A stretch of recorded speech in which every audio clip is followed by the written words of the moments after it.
নমস্কার, শিপ্রা টিউটোরিয়াল চ্যানেলে সবাইকে তোমাদের স্বাগত জানাই।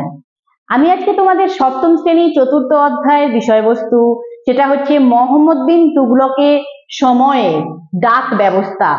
মোহাম্মদ বিন তুগলকের আমলে ডাক ব্যবস্থা সম্পর্কে আজকে আলোচনা করব।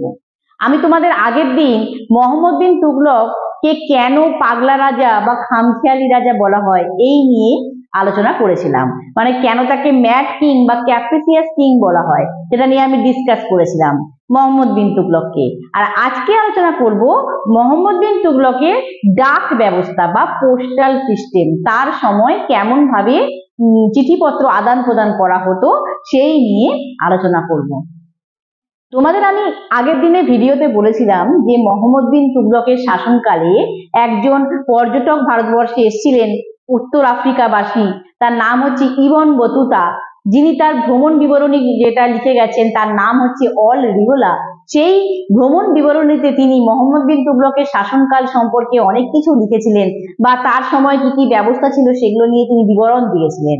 তো আমরা সেই বিবরণ থেকে কিন্তু ওনার সম্পর্কে, মোহাম্মদ বিন তুগলক সম্পর্কে আমরা জানতে পারি।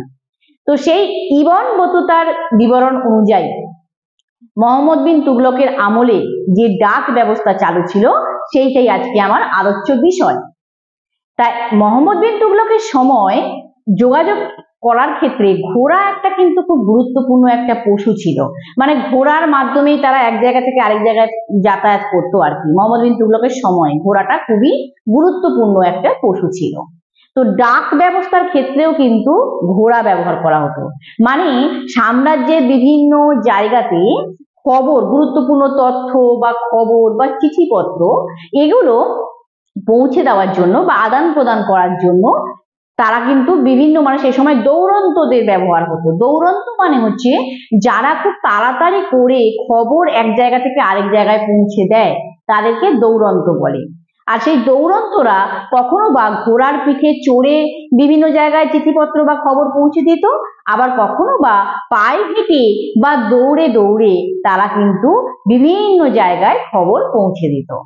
তো যেটা মানে কখনো বা তারা এই যে পোস্টাল সিস্টেম ছিল সেটা কখনো বা তারা ঘোড়ায় চড়ে করতো বা হর্সের মাধ্যমে করতো, কখনো বা ওয়াকিং করে বা রান করে, দৌড়ে দৌড়ে বা হেঁটে হেঁটে তারা কিন্তু এই চিঠিপত্র বিভিন্ন জায়গায় পৌঁছে দিত। তো যে ঘোড়ার পিঠে চড়ে দৌড়ান্তরা যেভাবে যে চিঠিপত্র নিয়ে যেত, এটা যে ব্যবস্থা, এই ব্যবস্থাকে বলা হয় উলাক। কি বলা হয়?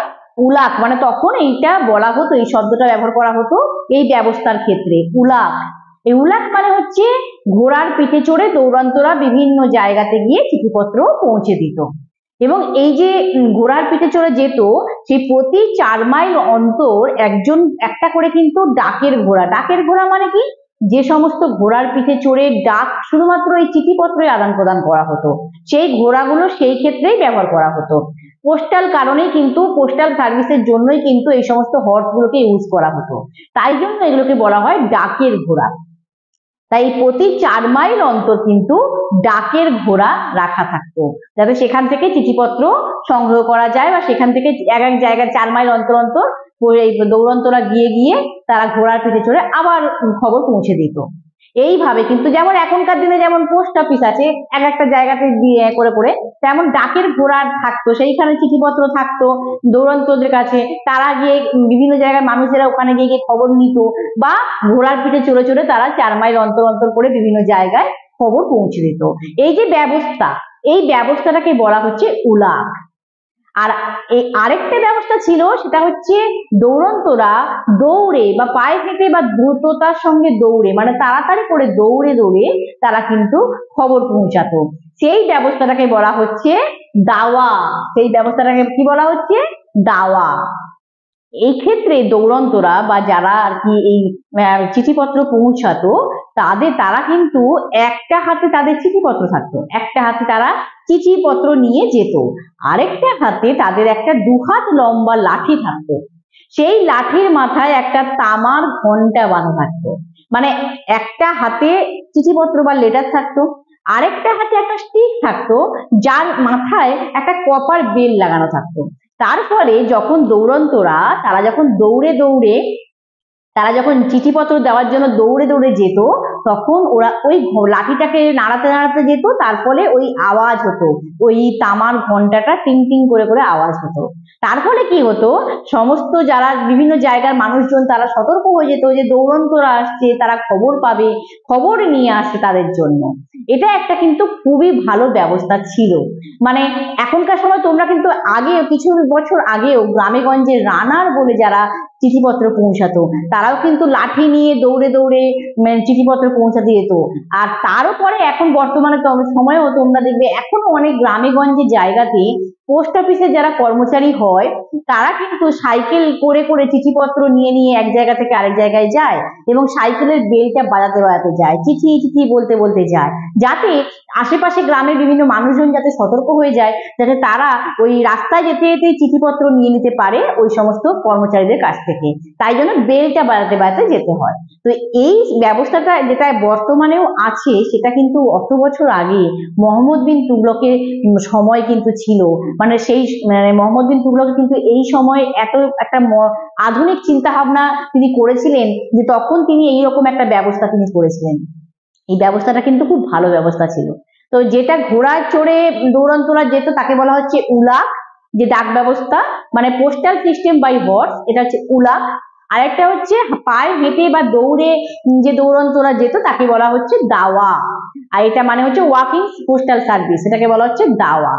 তা এই যে এরা চিঠিপত্র পৌঁছাতো, চিঠিপত্র কি কি চিঠি যেত, আসলে অনেক সময় কি হতো, মোহাম্মদ বিন তুগলকের আমলে তো গোয়েন্দা বিভাগ ছিল, তো সেই গোয়েন্দা বিভাগে গোয়েন্দা অফিসারেরা যারা ছিল তারা কি করতো, যদি সাম্রাজ্যে কেউ যদি নতুন কোনো মানুষের আগমন করতো, নতুন কোনো মানুষ যদি কোনো একটা অচেনা মানুষ যদি তার এন্ট্রি হতো সাম্রাজ্যের ভেতরে, তাহলে সে কেমন দেখতে, সে কি পোশাক পরে আছে, তার আর কি কতজন মানুষজনকে নিয়ে এসেছে, এগুলোর একটা বর্ণনা বা একটা ডেসক্রিপশন, সেটাই কিন্তু তারা চিঠির মাধ্যমে লিখে সুলতানকে জানাতো এবং সেই চিঠিগুলো দৌড়ন্তরা পৌঁছে দিত।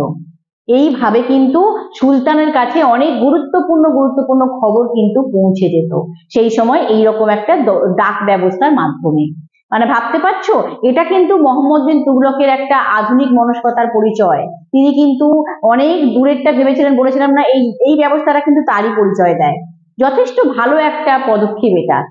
এক্ষেত্রে কিন্তু কোনো তিনি হঠকারী করেননি, এক্ষেত্রে কিন্তু খুব ভালো একটা ব্যবস্থা করেছিলেন, যার মাধ্যমে সাম্রাজ্যে বিভিন্ন মানুষজনও উপকৃত হয় খবরাখবর পেয়ে, আর তিনিও সতর্ক থাকেন সবসময় যাতে সাম্রাজ্যের ভেতরে কোনো বহিঃশত্রু বাইরের কেউ যাতে না আসতে পারে, সন্দেহভাজন কোনো ব্যক্তি যাতে না আসতে পারে। তো এইটা কিন্তু তিনি এই ব্যবস্থাটা কিন্তু করে এটা তার লাভ হয়েছিল। তো এই হচ্ছে ইবন বতুতার বর্ণনা অনুযায়ী আমরা মোহাম্মদ বিন তুগলকের আমলের ডাক ব্যবস্থা সম্পর্কে আমরা এটাই জানতে পারি। আর এইটার মাধ্যমে মোহাম্মদ বিন তুগলকের একটা আধুনিক মনস্কতার পরিচয় আমরা পাই। শুধুই তাকে যে খামখেয়ালি রাজা বলা যায় বা শুধুই বা তিনি শুধু হঠকারী সিদ্ধান্ত নিয়েছেন তা না, কিছু কিছু ভালো পদক্ষেপও করেছেন বা কিছু কিছু বুদ্ধিমানের কাজও করেছেন। এই ডাক ব্যবস্থা কিন্তু তারই একটা উদাহরণ, এই পোস্টাল সিস্টেম হচ্ছে সেটারই কিন্তু একটা এক্সাম্পল। তো এখানে আমি এই ডাক ব্যবস্থা সম্পর্কে আমার আলোচনা শেষ করলাম এবং আলোচনা শেষে বলবো, যারা এখনো শিপ্রা টিউটোরিয়াল চ্যানেলটি সাবস্ক্রাইব করোনি তারা চ্যানেলটি সাবস্ক্রাইব করে নিও এবং পাশে থাকা বেল আইকনটি অবশ্যই প্রেস করো যাতে নোটিফিকেশন পাও। এখানে আলোচনা শেষ করছি। নমস্কার।